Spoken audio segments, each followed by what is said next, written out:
ગોવિંદભાઈ આ હું છે આ નવું હું લેવા આ કોથરામાં તમે તમને હે ને કેવા શું બતાવું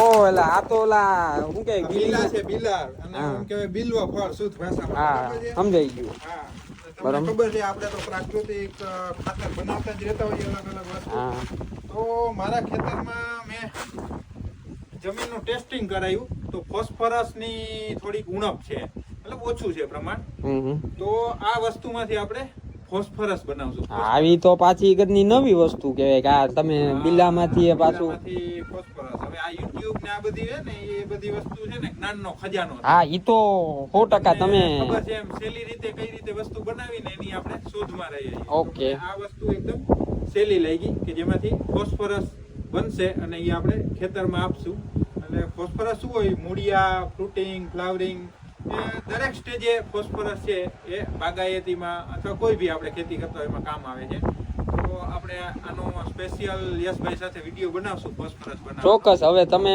શું કે કંઈક નવું નવું લાવો છો આપણે લાવીએ છીએ તો આપણે પાછા આપણા દર્શકોને બતાવશું. પાક્કું પાક્કું ભાઈ. રેડી હાલો જય દ્વારકાધીશ. જય દ્વારકા.